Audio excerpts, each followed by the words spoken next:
Ihya Ulumuddin. Jadi mboten jam 7, mboten jam 8, tapi jam 9 sibuk-sibuknya orang ngurusi babakan dunia. Duka itu enggak angger duka, tapi ada kaiwet kata kuncinya. Jam 9 karena perempatan bumi ini biar enggak goncang. Terus dur jam 12, gitu semua. Nggih, yang pertama, wala sholata ba'dal asri hatta taghibas samsu. Tidak ada sholat sunnah setelah apa? Setelah ba'dal asri, setelah sholat asar. Makanya tidak ada sholat sunnah ba'diyah asar hatta taghibas samsu, sampai sinar matahari tenggelam. Ini juga hati-hati. Jenengan saking semangatnya, nggih, saking semangatnya berangkat dari rumah, sudah sholat tahiyatul masjid langsung sholat sunnah sekalian, boten angsal, karena itu ada larangan setelah sholat asar dan juga menjelang detik-detik tenggelamnya matahari, dataran bumi, matahari terbit. Nah, kan ada 5 nanti, yang 3 yang mana? Nonton. Kita baca selanjutnya hadis yang ketiga. Selanjutnya, walau an Uqbah bin Amir, diriwayatkan dari Uqbah bin Amir salasu saatin. Tadi yang 2 nggih. Ada 3 waktu karena Rasulullah sallallahu alaihi wasallam nih.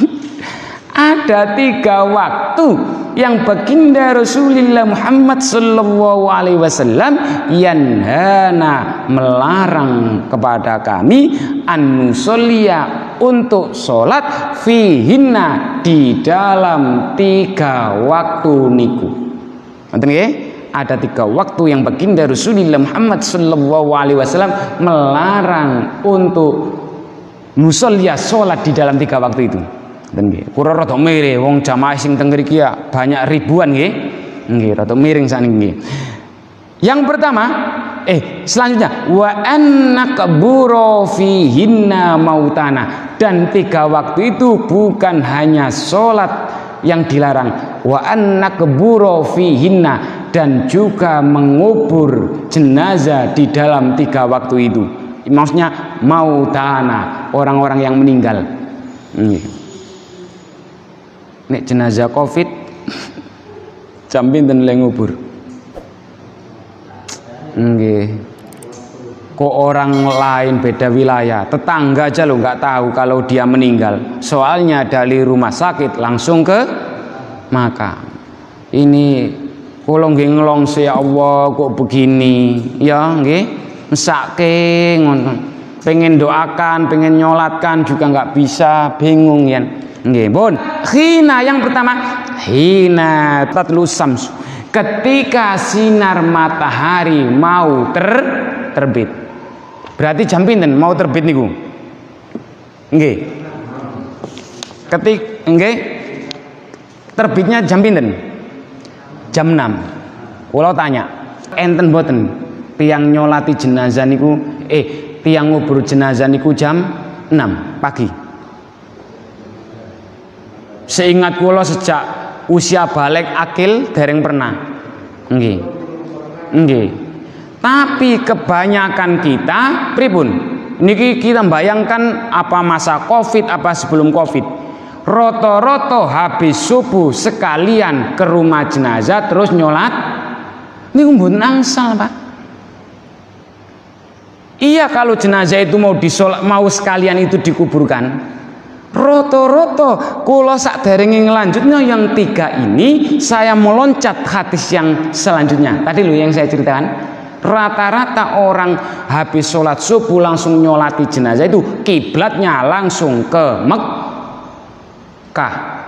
Coba ini wa an Jubair qala Rasulullah sallallahu alaihi wasallam, ya bani Abdi Manaf, anak keturunan Abdi Manaf, ngenten, la tamna'u ahadan, janganlah salah satu di antara kamu melarang, tamna'u, la tamna'u, melarang, tofa bihadal baiti, untuk tawaf di Baitullah. pun ini. Jadi konteksnya ini di Baitullah. Janganlah kamu melarang salah satu dari orang muslim untuk tawaf di Baitullah wa sholla ayatas sa'atin, dan sholat di saat jam apapun dan jam berapapun. Ini konteksnya adalah di Baitullah. Lah kita sekarang di mana ini? Indonesia.